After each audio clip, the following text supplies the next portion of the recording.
नमस्कार दोस्तों, कैसे हैं आप लोग? अगर आप लोग भी बायोलॉजी यानी कि जीव विज्ञान का वाइवा देने वाले हैं और सोच रहे हैं कौन सा चित्र बनाए, कौन सी संरचनाएं बनाए।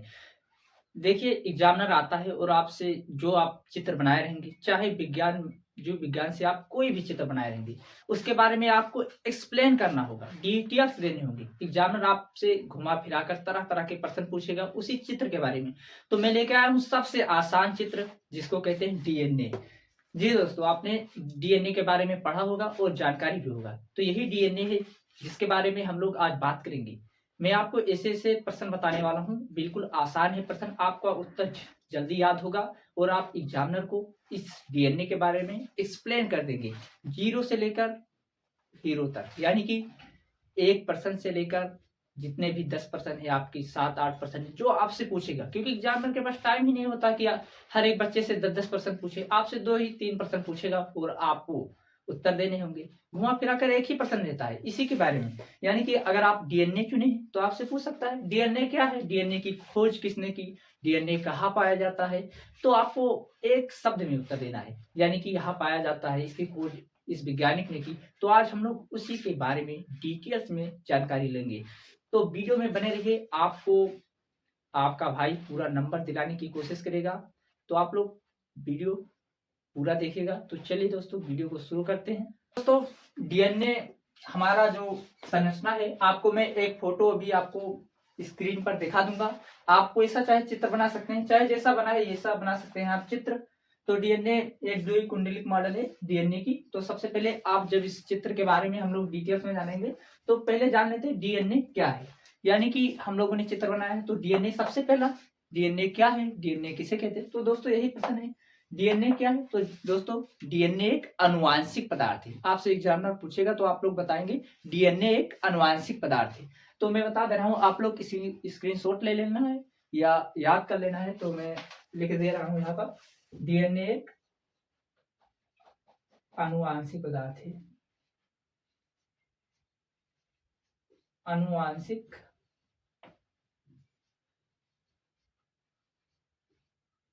पदार्थ है। तो दोस्तों, डीएनए एक आनुवांशिक पदार्थ है। आपका यह पहला उत्तर हो गया।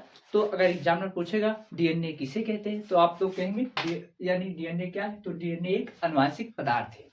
तो आपसे दूसरा प्रश्न पूछ सकता है डीएनए का पूरा नाम क्या है, यानी कि डीएनए का फुल फॉर्म क्या है। फुल फॉर्म आपको पता होगा, डीएनए का नहीं पता है तो मैं बता दे रहा हूँ।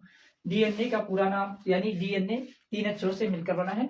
डीएनए, यानी यहाँ हमने हिंदी में लिखा हुआ है तो आप कंफ्यूज मत होना, एक ही है। तो डीएनए का पूरा नाम होता है, डी से हो गया डीऑक्सी, डीऑक्सी राइबोज न्यूक्लिक, यहाँ जगह नहीं है दोस्तों, न्यूक्लिक एसिड,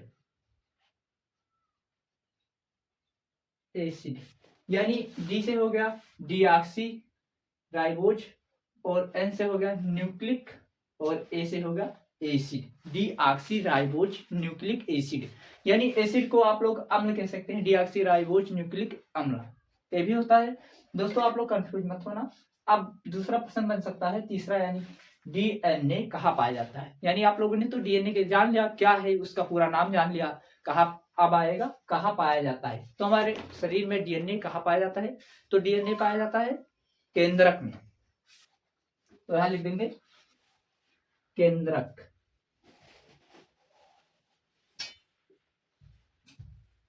केंद्रक में। तो डीएनए केंद्रक में पाया जाता है। आपका जो चौथा प्रश्न है, पूछ सकता है डीएनए की खोज किसने की। चौथा प्रश्न बनता है डीएनए की खोज किसने की। तो ये भी पूछ सकता है डीएनए की सर्वप्रथम खोज किसने की। सर्वप्रथम यानी कि सबसे पहले खोज किसने की। तो सबसे पहले खोज किसने की, फ्रेडरिक मिचर ने की। तो हम लोग यहाँ लिख लेते हैं,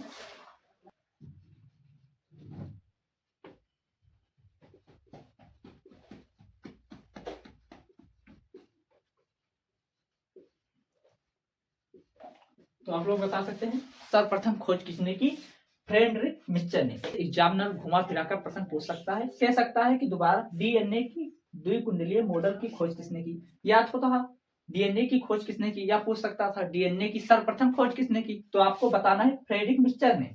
अगर आपसे पूछे कि द्विकुंडलीय, जहां बात आए द्विकुंडलीय, तो आपको द्विकुंडलीय मॉडल की खोज किसने की, तो आपको बताना है वाटसन एंड क्रिक, दो वैज्ञानिकों ने की, जिनका नाम है वाटसन एंड क्रिक। तो मैं लिख लेता हूं यहाँ पर वाटसन और क्रिक, तो आपको बताना है वाटसन एंड क्रिक ने की। तो दोस्तों यह हो गया है अभी तक का 5वां प्रश्न आपका, जो इतना प्रश्न आपसे बहुत इंपॉर्टेंट है, जो आपसे पूछ सकता है। तो इसके बाद में 5 और प्रश्न बता देता हूं। अगर आप इन 10 प्रश्नों को तैयार कर लेते हैं तो मेरी गारंटी है कि आपका वाइवा एकदम अच्छा जाएगा, आपको एग्जामिनर पूरा नंबर देगा। क्योंकि 10 प्रश्न अगर में से आप 8 प्रश्न तैयार कर ले जाएंगे और आपसे 2-3 प्रश्न पूछेगा तो आप जल्दी से जवाब दे जाएंगे। क्योंकि एक एक शब्द का है कि किसने की, क्या होता है, कहाँ पाया जाता है, यही सब है, आपको जल्दी याद हो जाएगा। आप इसकी संरचना बनाएंगे और एक रफ या फेयर कॉपी में आपने लिखा होगा या लिख लीजिएगा यही और याद कर लीजिएगा। तो हम लोग चलते हैं अपने अगले प्रश्न की ओर। छठा प्रश्न क्या कहता है, डीएनए के श्रृंखलाओं के बीच की दूरी, यानी डीएनए के श्रृंखलाओं के बीच की दूरी क्या है, जो ये श्रृंखला है इसके बीच की दूरी क्या है, तो इसकी बीच की दूरी होती है 20 एंगस्ट्रॉन, यानी इसको ऐसे दर्शाते हैं 20 एंगस्ट्रॉन इसकी दूरी होती है। पूरे की दूरी होती है लमसम 34 एंगस्ट्रॉन। और सातवां हमारा प्रश्न है, डीएनए में उपस्थित नाइट्रोजन क्षार कौन कौन से हैं, तो नाइट्रोजन क्षार इसमें 4 पाए जाते हैं। नाइट्रोजन क्षार हमेशा इसी में रहते हैं, उसको कहते हैं, इसमें पाया जाता है एडेनिन, ग्वानिन, साइटोसिन, थायमिन। तो दोस्तों 4 क्षार पाए जाते हैं, एडेनिन, ग्वानिन, साइटोसिन और थायमिन। मैं नाम लिख देता हूं, पाए जाते हैं एडेनिन, ग्वानिन,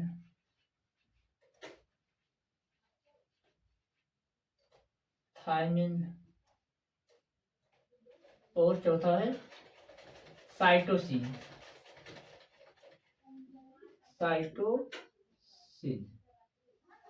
यानी इसमें 4 पाया जाता है, 2-2 बॉन्ड की तरह जुड़ते हैं, इसमें 2-2 बॉन्ड लगे होते हैं, यानी कि 4 बॉन्ड पाए जाते हैं।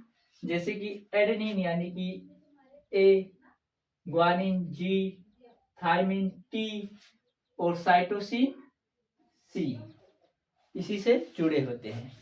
तो डीएनए का मुख्य कार्य क्या है, तो हमारे डीएनए का मुख्य कार्य होता है सूचनाओं का स्थानांतरण करना। सूचनाओं यानी कि जो पीढ़ी दर एक पीढ़ी से दूसरी पीढ़ी में पहुंचते हैं, जो लक्षण आते हैं वही सूचना होते हैं, वही सूचनाओं का स्थानांतरण करता है। तो लिख सकते हैं, आप लोग बता सकते हैं वाइवा में, सूचनाओं का स्थानांतरण करना, सूचनाओं का स्थानांतरण करना होता है। अब 9वां प्रश्न पूछ रहा है, डीएनए खंड को किस एंजाइम से जोड़ा जाता है। अगर डीएनए काट दिया जाता है, एक जैसे कि कभी कभार ऐसा होता है कि डीएनए में हेरफेर की जाती है, तो हेरफेर की जाती है तो उस खंड को किस एंजाइम से जोड़ा जाता है, तो इसको जोड़ा जाता है लाइगेज एंजाइम से। तो आप लोग बता सकते हैं लाइगेज। ये आपके पेपर में बहुविकल्पीय रूप में, यानी आपका बहुविकल्पीय प्रश्न भी बन सकता है, आपके बोर्ड एग्जाम में भी आ सकता है कि बताइए डीएनए खंड को किस एंजाइम से जोड़ा जाता है, तो लाइगेज से जोड़ा जाता है। अब 10वां प्रश्न है, डीएनए की किस एंजाइम से अलग किया जाता है, मतलब डीएनए को किस एंजाइम से अलग किया जाता है, तो डीएनए को प्रतिबंधन एंडोन्यूक्लियस एंजाइम से अलग किया जाता है।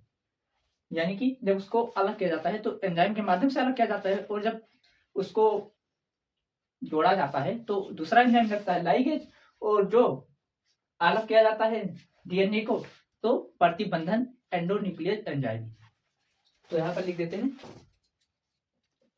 प्रतिबंधन एंडो न्यूक्लियस एंजाइम।